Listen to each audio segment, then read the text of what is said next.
your communication with both Mr. Narvaez and the information you have received from New Mexico, you don't think that withhold is positive to their accepting her? No, when I spoke to him in New Mexico, when I spoke about the withhold or adjudication, literally her response was, what is that? Okay. So I don't think sound like it's it's okay. Is there anything else either side would like to address after having received the letter from Mr. Ramsey at all? Anything else from the state at all? No, thank you.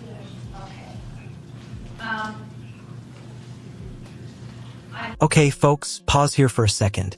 This is where the court starts diving into the legal rationale behind potential sentencing departures. If you're not a lawyer, stick with me. Basically, the judge is weighing whether any circumstances could make a lesser sentence appropriate. And trust me, when you hear specialized treatment and sophisticated manner, the stakes just went way up. I went through at length last week the grounds for departure, the court's findings as to those grounds. I said that the court did announce that it was had found grounds for the capacity of the defendant to appreciate the criminal nature of the conduct, or to conform to that conduct, or requirements of law was substantially impaired. The defendant requires specialized treatment from a mental disorder that is unrelated to substance abuse or addiction, or for physical disability, and the defendant is in medical treatment. That the offense was committed in an unsophisticated manner and isolated incident for which the defendant has shown remorse. I found that while there had been competent substantial evidence that there was grounds for mitigation under her being a youthful offender, I am not going to depart on those grounds. On the other grounds, however, the court finds on the totality of the circumstances, taking everything into account, that it is appropriate to depart. And as I announce this sentence, I understand that there's a little bit of fluidity.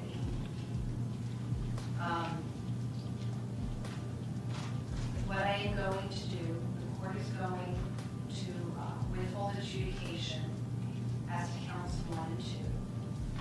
And Here's the big reveal.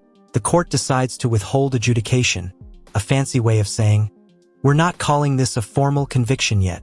Instead, Mrs. S gets probation. 10 years. That's huge. And notice how the judge carefully maps out the treatment plan. This isn't just punishment.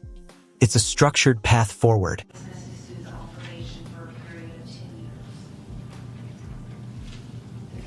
Are going to include, and she is credited with 137 days at this point, and she served with 129 on the 29th. I am going to order that she attend the New Mexico Rehab for Women, Adult, and Teen Challenge at 3103 West Alameda, Roswell, New Mexico, 88203, for a period of no less than 12 months.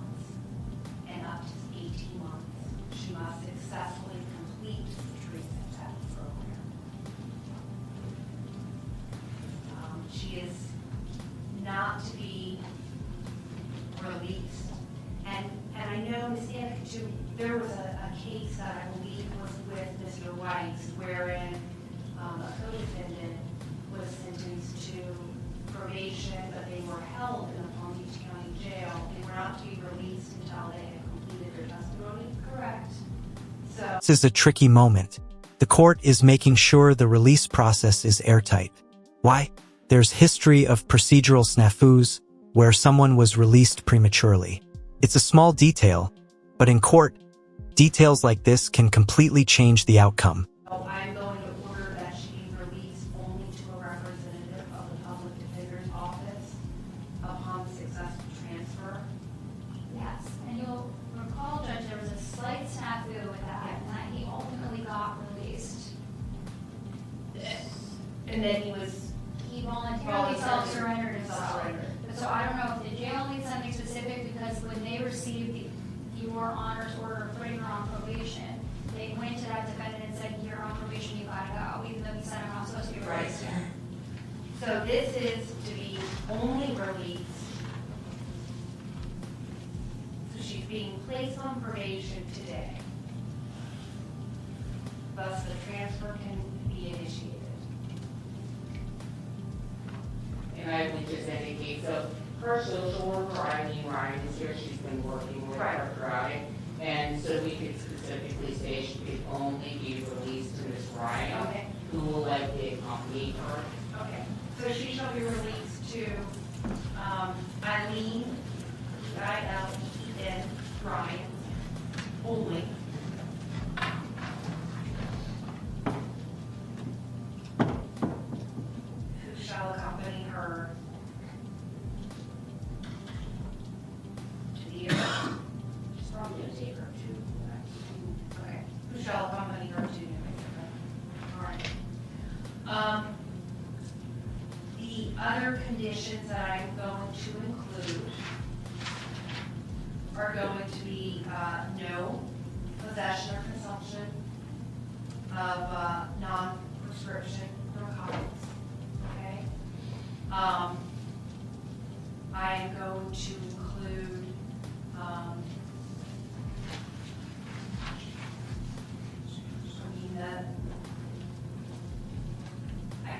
there's not going, the treatment that's gonna happen at the teen and adult women's challenge is going to satisfy any otherwise recommended ordering of. The judge is blending treatment with compliance checks.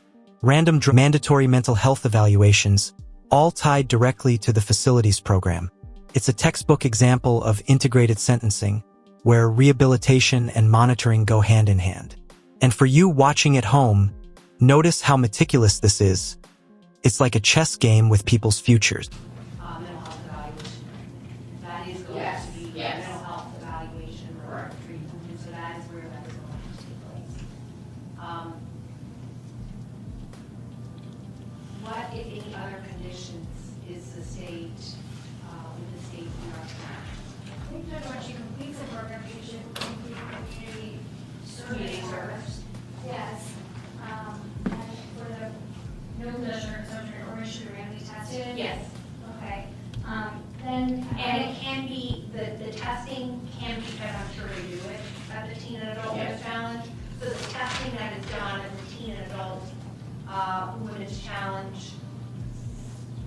while she is housed there, will satisfy that random testing.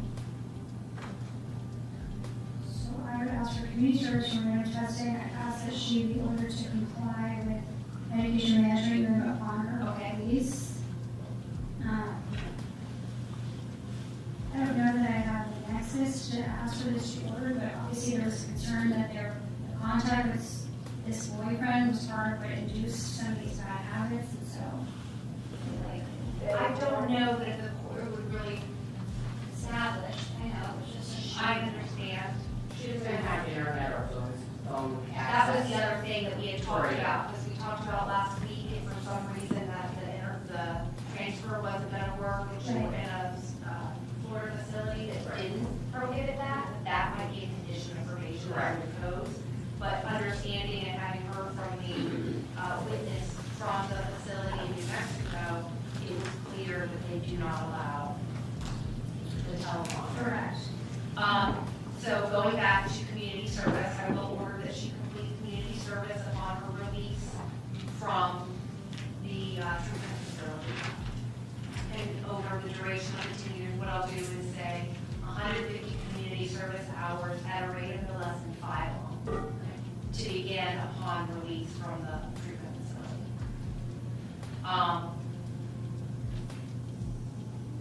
The no possession or consumption with random testing is in place, and the random testing can be satisfied through testing completed while she is in treatment at the facility. Or we can include anything about early termination. I'm not going to speak to that. Okay. I just want to speak to the early Sure. termination. Or proof of employment or school, I don't know what her plans are in terms of after she leaves the program. I will, The program does provide pre-entry services. Okay. So she is going to receive some job training, so we'll see what happens. okay, so I'll say either employment or school, need to either go to school or have a job, or a hybrid of the two. Okay, this is where it gets real world. The judge isn't just throwing out orders, there's a roadmap for life after treatment. Employment, school, community service. It's not just punishment. It's about setting up accountability. And yes, 150 community service hours? That's no joke. Who's keeping score? The court is, and that's serious. And if not employed, then she'll have to fill out applications. I'll say,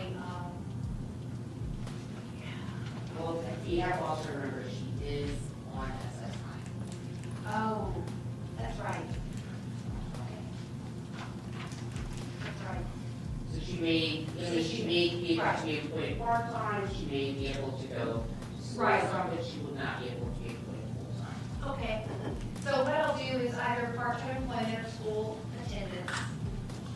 And if you're not doing either, then, proof of applications, be realistic with that, understanding she's on SSI, saying maybe 10 a month. Okay. Any other? Not that I can think of. All right, let me change the sentencing Yes, it was, and I wrote on the paper report. It is in Ms. Ramsey's correspondence. It is called New Mexico Rehab for Women, Adult and Teen Challenge. New Mexico Rehab for Women, Adult and Teen Challenge. Yes. Okay, and the address? The address is 3103 Okay. West Alameda Roswell, Alameda, sorry, West Alameda, Alameda, Okay. and it's in Roswell, Roswell, Okay. New Mexico, Okay. 88203. Thank you. And she's to be there for 12 months, up to 18 months? Yes, Okay. a minimum of 12, up to 18 months. Notice the precision here. 12 to 18 months at a women's rehab facility. No drugs, no alcohol, and strict medication compliance. Every word matters because it sets the boundaries for her probation. And let's be real, probation isn't freedom. It's freedom with a very close watch. Think of it as a legal tightrope. And is it no possession of alcohol and drugs or just the drugs? I asked for both. I think just with understanding the needs of medication compliance, I'm gonna say both, both alcohol or non-prescription drugs. And then require, the continued medication compliance throughout the duration of probation. Any else want to your concurrent? Yes. Here we go. All right, thank you both sides for your presentation and everything. This is a difficult case for everyone involved, I know, and, it was a big loss for everyone. Court costs, how would you like court costs to be addressed? Would you like time to pay? Yes, let's give her, How about, why don't we do this? Why don't we say 18 months to set up a payment plan, and then 2 years to pay? That way, she'll have time to set it up when she's up, and then she'll do the payment plan. Okay. Thank you. thank you. And there's the human element, closing remarks about support, belief, and opportunity. It's easy to get lost in the legal jargon, but this is what makes courtroom moments compelling. Behind every statute and order is a person trying to navigate the consequences of their actions. All right, good luck, Mrs. Sousa. You have a lot of people that really believe in you, so take advantage of it.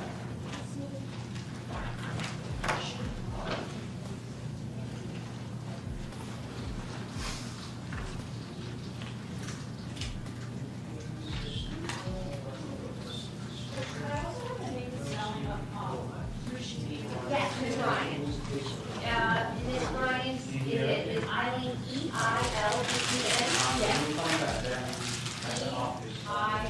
E-I-L-E-N. E-E-N, yes. Ryan? R-Y-A-N. Yes. Ms. Ryan, you are with the representative of the public defender's office.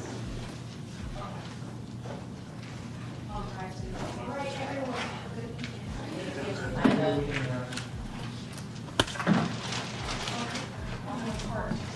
Yes.